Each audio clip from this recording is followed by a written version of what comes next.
이번은 성경 봉독 시간입니다. 홍윤혜 전수아님께서 성경 봉독해 주시겠습니다.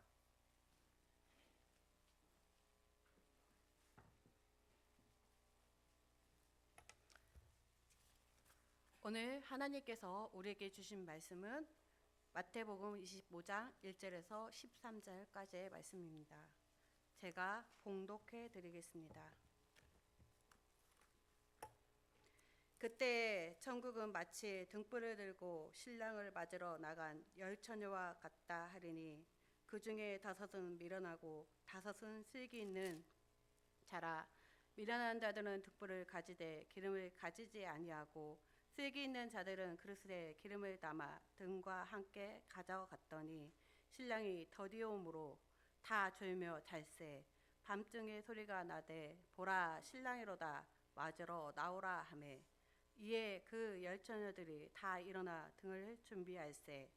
미련한 자들이 슬기 있는 자들에게 이르되 우리 등불이 꺼져가니 너희 기름을 좀 나눠 달라 하거늘 슬기 있는 자들이 대답하여 이르되 우리와 너희가 쓰기에 다 부족할까 하노니 차라리 파는 자에게 가서 너희 쓸 것을 사라 하니 그들이 사러 간 사이에 신랑이 오므로 준비하였던 자들은 함께 혼인잔치에 들어가고 문이 닫힌지라. 그 위에 남은 10처녀들이 와서 이르되 주여 주여 우리에게 열어주소서. 대답하여 이르되 진실로 너희에게 이르노니 내가 너희를 알지 못하노라 하였느니라. 그런즉 깨어있으라. 너희는 그날과 그때를 알지 못하느니라. 이 말씀은 하나님께서 우리에게 주신 말씀입니다. 아멘.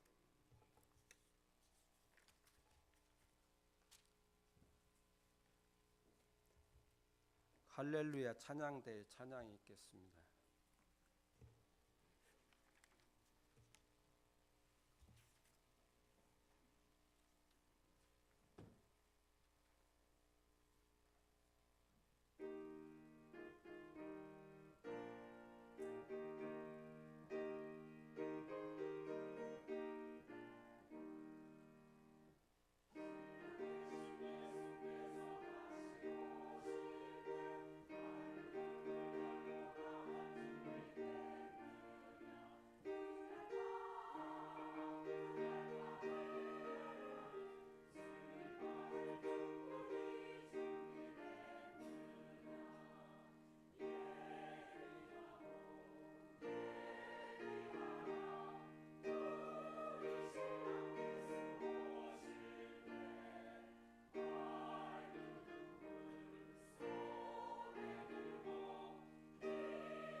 준비하는 자의 복이란 제목의 말씀으로 우리 담임 목사님 말씀을 전해 주시겠습니다. 담임 목사님 나오실 때 우리 할렐루야로 맞이하겠습니다. 할렐루야! 고맙습니다. 한자 성어에 유비무환이란 말이 있습니다. 무슨 뜻이에요? 학생들, 유비무환이 무슨 뜻이에요? 유구무원이에요? 평소에 준비를 잘 하면은 나중에 근심 없다는 거예요. 걱정거리가 없다는 거예요. 준비하는 자가 지혜로운 자입니다. 미래는 준비하는 자의 것입니다. 어떤 사람은 그래요. 우리 인생이 내 마음대로 됩니까? 한치 앞도 모르는데 뭘 준비합니까? 한치 앞을 모르니까 준비해야죠. 그렇잖아요. 한치 앞도 모르니까 준비해야 돼요. 그런데 준비를 한다는 것이 그렇게 쉬운 일은 아닙니다. 요즘은 고령화 사회여서 직장을 은퇴하고도 한참 살죠. 그래서 노후 대책에 신경을 많이 씁니다. 건강에 관심이 많이 있습니다. 또 학생들은 미리미리 공부를 해서 실력을 쌓아두어야지 나중에 하려고 하면은 때를 놓쳐요. 그때그때 잘 해야 돼요. 또 젊은이들이 좋은 회사에 취업하기 위해서 스펙을 쌓는다거나 어떤 자격증을 따는 것도 나름대로 준비를 하는 것입니다. 이렇게 준비하는 삶은 개인 생활도 또 사회 생활도 우리 신앙 생활도 큰 유익이 있다는 거예요. 오늘 설교 제목이 준비하는 자의 복 그랬어요. 지혜로운 사람은 주님 오실 날을 위해서 믿음의 준비, 신앙의 준비를 꾸준히 하는 사람이에요. 오늘은 대림절 첫 번째 주일입니다. 성탄절을 앞두고 우리 주님 오심을 사모하며 기다리는 절기예요. 사모하고 기다리면서 맞이하는 성탄하고 사모하지 않고 그냥 맞이하는 성탄하고 그 의미가 같겠습니까? 성탄의 기쁨과 성탄의 감격이 다를 거예요. 오늘 본문에 보면은 신랑을 맞이하려는 10명의 처녀가 나옵니다. 오늘 찬양도 등불 준비한 찬양, 본문에 맞는 찬양을 했죠. 그런데 10처녀 중에 슬기 있는 5처녀가 있고 미련한 5처녀가 있어요. 10처녀 중에 딱 반반이에요.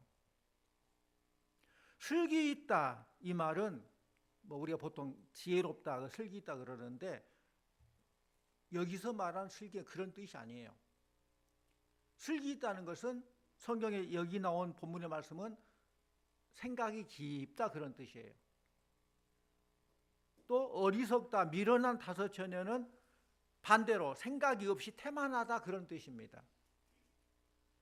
미련한 처녀들은 신랑이 온다는 소리에 자신의 등을 확인하고 기름을 준비해서 가야 되는데 기름이 부족해요. 근데 다른 처녀에게 기름 좀 달라고 하니까 자기 쓸 기름도 부족하니 못 주겠다. 별 수 없이 기름을 사러 간 동안에 신랑이 왔어요. 그리고 잔치집 문이 닫혀버렸어요. 문 좀 열어주세요 했더니 뭐라고 그래요? 너희들은 늦었다 그런 말 안 해요. 뭐라고 그래요? 나는 너희들을 알지 못한다. 얼마나 심각한 문제예요. 성도님들, 우리 모두가 다 주님을 믿는다고 하지만은 슬기 있는 사람이 있고 미련한 사람이 있어요. 우리 마태복음 말씀 한번 같이 보시죠. 마태복음 7장 24절 27절 말씀 시작. 그러므로 누구든지 나의 이 말을 듣고 행하는 자는 그 집을 반석 위에 지은 지혜로운 사람 같으리니 비가 내리고 창수가 나고 바람이 불어 그 집에 부딪히되 무너지지 아니하나니 이는 주추를 반석 위에 놓은 까닭이요 나의 이 말을 듣고 행하지 아니하는 자는 그 집을 모래 위에 지은 어리석은 사람 같으리니 비가 내리고 창수가 나고 바람이 불어 그 집에 부딪힘에 무너져 그 무너짐이 심하니라. 아멘. 거의 뭐 두 부류의 사람 있잖아요. 지혜로운 사람과 어리석은 사람. 지혜로운 사람은 반석 위에 집을 짓는 자다. 바윗돌 튼튼한 주추 위에 집을 짓기 때문에 비바람이 치고 뭐 여러 가지 많은 외적인 환경에 어려움이 있어도 든든히 서 있다는 거예요. 그런 어리석은 자는 모래 위에 지은 집이나 똑같아서 창수가 나고 바람 불어 부딪혀서 무너짐이 심하다라고 했어요. 우리가 성경을 해석할 때에는 해석 방법이 있어요. 역사서는 역사로 해석해야 되고 시는 시로 해석해야 되고 비유는 비유로 해석을 해야 돼요. 그렇다면 오늘 열처녀의 비유, 이 비유가 말하고자 하는 목적이 무엇일까? 우리 마지막 절 13절 말씀 마지막 절 같이 봅니다. 그런즉 깨어있으라 너희는 그 날과 그 때를 알지 못하느니라. 아멘. 이 비유가 말하고자 하는 목적은 마지막 절처럼 깨어있으라. 깨어있어야 된다. 이단인 신천지는 이것을 우리와 다르게 해석을 해요. 오늘 이 비유를 다르게 해석해요. 그 해석의 차이가 뭐냐? 기름이 뭐냐는 것을 해석을 잘못하고 있어요. 우리가 일반적으로 말하는 해석으로는 우리 성도들이 준비해야 될 믿음 그리고 성령, 이게 바로 기름이에요. 우리가 늘 믿음으로 준비하고 성령으로 준비해야 돼요. 그런데 신천지에서는 이 기름을 자기들이 증거하는 말씀이라고 말해요. 그래서 그 기름을 자기들이 증거한 말씀인데 기름이 부족할 때는 기름 파는 자에게 찾아가 기름을 사야 된다. 기름 파는 자가 누구냐? 교주 이만이라고 해요. 이만한테 가서 그걸 사야 된다. 그렇게 해석을 해요. 말세 때 구원받기 위해서는 자기들이 증거하는 말씀으로 충만해야 되고 이것이 부족하면 기름 파는 이만희의 교주에 가서 사야 된다는 논리입니다. 아주 엉터리로 해석을 해요. 그건 잘못된 거예요. 오늘 우리가 이 말씀을 이해하려면 당시 이스라엘의 풍속인 결혼식이 어떤 풍습으로 이루어졌는가를 알 필요가 있어요. 당시 결혼식은 주로 저녁 무렵에 결혼식이 있었습니다. 그래서 행사의 초점이 뭐냐? 신랑이 신부 집에 가서 신부를 자기 집에 데려오는 것, 그게 행사의 하이라이트예요. 그래서 신랑은 장인이나 장모에게 결혼 지참금을 지불해 주고 결혼 약정서에 서명을 하고 신부를 자기 집에 데려옵니다. 그런데 이때 신부 집에는 10명으로 구성된 신부의 들러리가 있어요. 이 들러리들이 신부를 신랑 집으로 가는 일을 돕는 그런 관례가 있습니다. 그러니까 오늘 여기 나오는 이 슬기 있는 처녀, 미련한 처녀, 10명의 처녀들은 신부가 아니라 신부의 들러리란 거예요. 주님은 원래 5 처녀가 준비성이 많았다거나 또 미련한 5 처녀가 뭐 덜렁거리는 성격을 가졌다거나 그렇게 말씀하지 않았어요. 오늘 말씀 보니까 5 처녀는 혹시 있을지 모르는 상황을 준비한 것뿐이에요. 그 차이예요. 잘 보니까 예상외로 신랑이 늦게 오게 되자 신부들이 피곤하여서 피곤을 이기지 못하고 졸아요. 그런데 5명만 졸았어요? 다 졸았어요. 슬기 있는 처녀들은 졸지 않고 미련한 처녀는 졸고 그런 것 아니에요. 10 처녀들이 다 졸았어요. 그런데 신랑은 그들이 졸고 있는 그 밤중에 그때서 도착했어요. 잠이 깬 10 처녀들은 등불을 들고 뛰쳐나가는데 문제는 어리석은 5 처녀의 등불에는 기름이 간당간당 떨어져 가고 있어요. 기름을 준비한 5 처녀들은 재빨리 기름을 보충해서 신랑을 맞이하게 되는데 문제는 여분의 기름이 없는 5 처녀들, 이들이 문제예요. 기름 좀 나눠달라 말해보지만 자기 쓸 것도 없는데 어떻게 나눠줄 그런 여분이 있겠습니까? 늦은 밤에 이 어리석은 다섯 처녀들은 기름을 사러 기름집에 달려갔지만은 기름을 채워서 돌아오다 보니까 잔치는 이미 끝났고 혼인집 문은 굳게 닫혀 있었다는 거예요. 결국 신랑을 기다리는 10처녀 중에서 5처녀는 정작 혼인잔치가 벌어졌을 때에는 문정박대 당하고 말았어요. 뭐냐? 여분의 기름이 있느냐 없느냐의 차이가 이런 결과를 초래했다는 것입니다. 기름 준비하지 못한 5처녀는 혼인잔치집에 들어가지도 못하게 되고 우리 주님께서도 내가 너희를 알지 못한다 말씀하십니다. 기름을 준비하지 못한 어리석은 처녀들의 말로가 이렇게 비참하게 표현되어 있어요. 또 이와 비슷한 구절이 마태복음 27장 22장 마태복음 7장 22절 그 이하에도 기록되어 있어요. 우리 함께 보시죠. 마태복음 7장 22절과 23절 말씀 같이 봅니다. 그날에 많은 사람이 나더러 이르되 주여 주여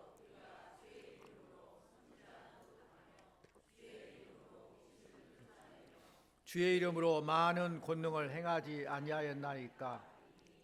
그때에 내가 그들에게 밝히 말하되 너희를 도무지 알지 못하니 불법을 행하는 자들아 내게서 떠나가라 하리라. 아멘. 이것도 아주 도전적인 주님의 말씀이죠. 우리 안일한 신앙의 일걸가는 아주 날카로운 말씀이에요. 자신이 주를 위해서 봉사 많이 한다고 생각하는 분들이 자신의 봉사와 사역을 다시 한번 돌아보게 하는 도전적인 주님의 말씀이라는 거예요. 내가 주의 이름으로 선지자 노릇을 하고 귀신도 쫓아내고 많은 권능을 행하지 않았습니까? 그때 내가 너희를 도무지 알지 못하니 불법을 행한 자들아 내게 떠나가라. 우리는 우리의 신앙의 안일함을 조심해야 됩니다. 우리 데살로니가전서 5장 3절 같이 원합니다. 데살로니가전서 5장 3절 그들이 평안하다 안전하다 할 때에 임신한 여자에게 해산의 고통이 이름과 같이 멸망이 갑자기 그들에게 이르리니 결코 피하지 못하리라. 아멘. 성경에 보면은 아주 분주한 마르다와 또 예수님의 말씀을 잘 듣고 있는 마리아 중에서 우리 주님은 마리아를 칭찬하고 있는데 이걸 우리가 잘 알고 있죠. 이 말을 들은 어떤 성도는 그래요. 이 말씀을 꼭 부정적으로 좀 꼬아가지고 적용하면서 이제 나 봉사 안 할 거야. 예배나 잘 드려야 되겠다. 그렇지만은 이것은 무엇을 하고 안 하고의 문제가 아니라 우리의 삶의 신앙 우선순위를 말하는 거예요. 우선순위. 봉사 열심히 해야 됩니다. 그런데 정말 중요한 것, 예배 드리는 것, 등하냐고 봉사하는 것, 그것이 아니라는 것이죠.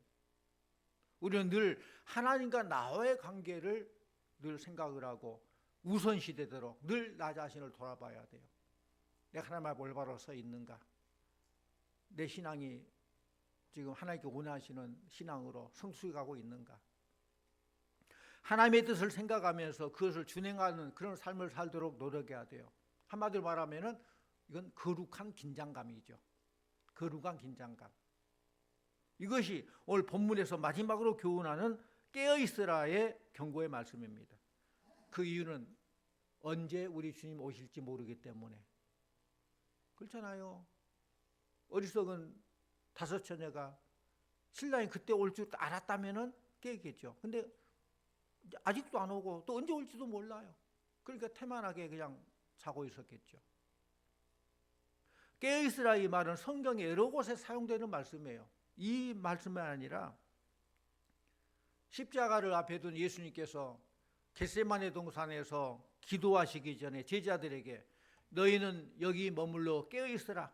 주님과 같이 함께 깨어서 기도하자라고 부탁했습니다. 그런데 제자들은 어때요? 다 졸며 잤다라고 성경 기록하고 있어요. 우리가 졸면서 자게 되면은 우리가 기도를 제대로 못하죠. 그냥 중언부언 할 수밖에 없기 때문에 깨어 있어야 돼요. 깨어 기도해야 돼요.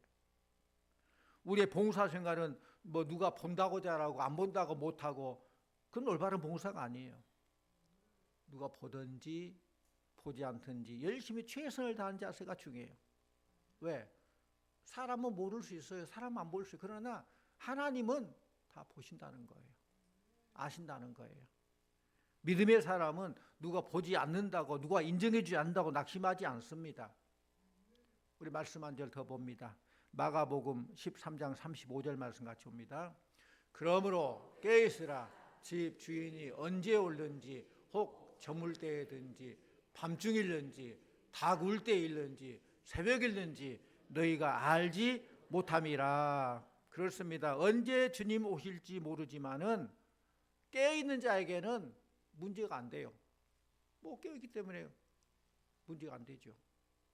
그러나 주님이 언제 오시겠어? 뭐 지금까지 2000년을 기다렸는데 안 오셨는데 뭐 금방 오시겠어?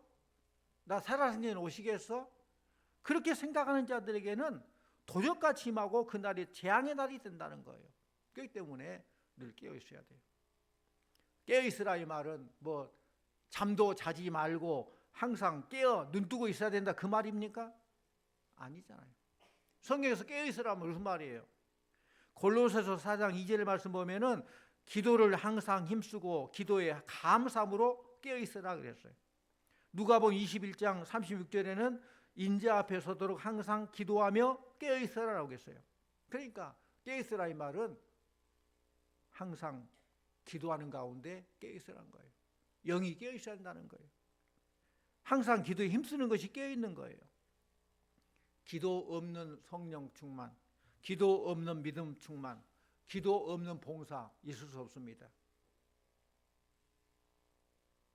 기름이 없는 등불 쓸모가 없어요. 아무리 자동차가 뭐 최고급 외제차를 할지라도 잘 만들었다 할지라도 연료가 없으면 기름이 없으면 무용지물이에요. 마치 경건의 모양은 있지만은 경건의 능력을 부인하는 그리스도인과 똑같아요. 우리가 지금은 믿는 사람이나 믿지 않는 사람이나 뚜렷이 보이잖아요. 여러분 믿음이 보입니까? 믿음이 보여요? 눈이 좋으신가 보네. 믿음이 보인다는. 믿음은 추상명사에서 안 보여요. 믿음의 행위가 보이는 거예요. 믿음을 행하는 삶, 그 모습이 보이는 거예요. 믿음 자체는 추상명사예요. 안 보여요. 외적으로는 열심히 믿는 자나 열심히 믿지 않는 자나 잘 분별이 안 돼요. 하지만 신랑 대신 예수님께서 오시면 명백히 모든 게 밝혀지는 거예요. 등불을 가지고 있으면 등불에 기름이 얼마나 있는가 없는가 외적으로는 잘 몰라요. 그러나 필요한 그때 우리 주님 오실 때 드러나게 되는 거예요. 미리 준비하고 깨어있는 사람은 천국 가는 것이고 늦게야 부랴부랴 준비하러 가는 사람은 혼인잔치 천국에 참여하지 못하게 된다는 거예요. 참된 믿음은 주님이 오시면은 확연하게 드러나게 되는 것입니다. 그러나 누가 주님께 믿음으로 살려고 하는가? 이걸 우리가 잘 알아야 누가 정말로 믿음으로 살아가려고 하는가? 그것이 이제 주님 오신다 판단되죠. 모든 일이 평안할 때에는 잘 되는 것 같아요. 다 성령 충만한 것 같고 은혜 충만한 것 같고 우리 겉모습 보면은 예배 잘 드리고 이렇게 드리면 대단한 것 같아요. 그러나 기다려야 하는 상황이 온다거나 인내로 이겨야 되는 그런 상황이 된다거나 고난이 있고 어려움이 있으면은 그 신앙이 드러나게 되는 것입니다. 구약에 보면은 사울과 다윗이 나오죠. 구약의 사울 왕을 보면은 블레셋과의 전쟁을 앞두고 사무엘 선지자가 늦게 오게 되자 급한 나머지 자기가 사무엘 선지자를 기다리지 못하고 해서는 안 될 제사를 자기가 드려요.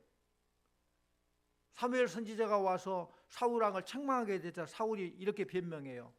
백성들은 흩어지려고 하고 당신은 정한 날이 오지 않고 블레셋 사람들 우리를 공격하려고 지금 들어오려고 하는데 어떻게 기다리겠습니까? 그렇게 해버렸습니다. 그런데 이와 대조적으로 다윗을 보면은 사울의 추격을 피해서 목숨을 연명하고 있는 그 다윗에게 사울 왕을 죽일 수 있는 기회가 몇 번이 있었어요. 그러나 다윗은 어떻게 행동합니까? 우리 사무엘상 24장 6절 같이 옵니다. 사무엘상 24장 6절. 자기 사람들에게 이르되 내가 손을 들어 여호와의 기름 부음을 받은 내 주를 치는 것은 여호와께서 그만 것이니 그는 여호와의 기름 부음을 받은 자가 됨이니라 하고. 다윗과 같은 행동은 믿음 있는 자의 행동이에요. 하나님을 인정했다는 거예요. 우리는 준비하는 신앙생활, 깨어있는 신앙생활을 해야 돼요. 기름을 결코 빌릴 수 없을 때가 온다는 것을 기억해야 돼요. 구원은 하나님과 나와의 관계. 예수 그리스도를 나의 구주로 고백하고 나의 모든 죄를 다 회개한 사람만이 구원을 얻게 돼요. 신앙은 하나님과 나와의 1대1의 관계예요. 우리는 영적으로 깨어있어야 되고 지금 준비해야 돼요. 우리들은 뭐 이렇게 생각을 마음만 먹으면 신앙생활 열심히 할 수 있지 뭐. 내가 지금만 안 하고 다음부터 열심히 할 거다. 내가 좀 여건이 좋으면 열심히 해야 되겠다. 언제나 또 이렇게 그렇게 뭐 건강이 좋아지면 하겠다. 여러 가지 생각할 수 있어요. 물질적으로, 건강으로 모든 문제들 해결되고, 그러나 이 모든 것은 착각일 수 있어요. 이러한 생각이 우리의 신앙을 게으르게 하고 나중에 다음에 차차 그렇게 미루게 한다는 거예요. 그런 환경 가운데 어떤 여건 때문에 신앙을 잘하고 못하고는 그건 항상 다음으로 미루는 사단의 방법일 수 있어요. 힘들고 어려워 지금 우리가 해야 돼요. 많이 못해도 지금 적대로 지금 내가 실천해야 돼요. 그래야 되는 거예요. 왜? 내일은 나의 시간이요. 내일이 보장돼 있습니까? 차차 하자. 근데 차차가 항상 내일이 보장돼 있어요? 언제나 건강이 있을 거라고 생각하지만 건강이 보장됩니까? 다 착각이라는 거예요. 야고보서 4장 13절 14절 말씀 같이 봅니다. 야고보서 4장 13, 14절. 들으라 너희 중에 말하기를 오늘이나 내일이나 우리가 어떤 도시에 가서 거기서 1년을 머물러 장사하여 이익을 벌이라 하는 자들아, 내일 일을 너희가 알지 못한도다. 너희 생명이 무엇이냐? 너희는 잠깐 보이다가 없어지는 안개니라. 내일 일을 너희가 알지 못함이라. 내일 일 알아요? 다 기회가 있다는 거예요. 때를 놓치면은 후회도 소용없어요. 바로 지금 말씀 듣는 이 시간에 우리의 신앙을 바로 가다듬고 준비하는 자의 복 깨어있으라. 5절에 신랑이 더디옴으로 다 졸며 잘세 그랬어요. 어떻게 보면은 신랑이 더디오는 것이 우리에게 축복일 수도 있어요. 왜? 준비할 수 있는 기회가 주어지거든요. 지금 당장 신랑 오면은 내게 기름 부족한 사람은 대책이 없어요. 그러나 지금 깨닫고 지금 하면 되는 거예요. 지금 준비할 여유를 주는 것이죠. 그러나 주님과의 만남을 준비하지 않는 사람은 이 날이 갑자기 임할 때에 우리는 대책이 없다는 걸 기억해야 돼요. 그래서 늦었다고 생각할 때가 가장 빠를 때다. 지금 하면 되는 거예요. 성도 여러분, 며칠 떠나는 여행을 위해서 우리가 준비를 잘하죠. 막 1박 2일만 어디 여행 떠난다고 준비를 막 이것저것 챙기고 막 짐을 잘 꾸려요. 그렇다면은 우리들이 앞으로 거하게 될 영원한 저 천국 백성이 되기 위해서 준비를 얼마나 많이 해야 될까요? 저와 여러분의 신앙이 잘 준비되고 우리의 태도가 나날이 변하는 신앙, 성숙된 신앙이 되기를 원합니다. 깨어있는 자가 준비된 자세를 가지고 있는 믿음의 소유자예요. 준비 없는 믿음, 주님 앞으로 달려가지 못하는 믿음은 죽은 믿음이라는 거예요. 어떻게 보면 우리의 믿음은 겉모습이 아니라 생명력이에요. 생명력. 살아있는 것은 아무리 조그만 피레미랄지라도 물결을 거슬러 올라갈 수 있는 힘이 있어요. 힘이 있어요. 그러나 죽은 것은 아무리 큰 고래라 할지라도 물결에 둥둥 떠내려갈 수밖에 없는 거예요. 시류의 흐름에 그대로 흘러갈 수밖에 없는 거예요. 생명력이에요. 우리가 주님의 생명력, 내가 곧 길이요 진리요 생명이다 하신 우리 주님에 대해 아니기 때문에 또 우리 교회가 생명력이에요. 그래서 늘 깨어 있어서 할 일을 잘 감당하고 또 죽은 믿음의 성도가 되지 말고 깨어있는 슬기 있는 성도들 다 되시기를, 언제 우리 주님 오신다 할지라도 할렐루야 주님을 기쁨으로 영접할 수 있는 우리 성도들 다 되시기를 간절히 축원합니다. 기도합니다. 거룩하신 아버지 하나님, 오늘 말씀을 통해서 다시 한번 우리에게 깨어있는 준비하는 삶의 중요함을 깨닫게 해주시니 감사드립니다. 기름을 준비한 슬기로운 자처럼 우리도 믿음과 사랑과 순종의 기름을 채워 살아가게 하여 주시옵소서. 성탄절을 앞두고 대림절 첫 번째 주일로 다시 오실 주님을 사모하는 마음을 회복하게 하여 주시옵시고, 매일의 삶 속에서 하늘의 소망을 바라보며 말씀과 기도로 깨어있는 우리 성도들 다 되게 하여 주시옵소서. 예수님 이름으로 기도드립니다. 아멘.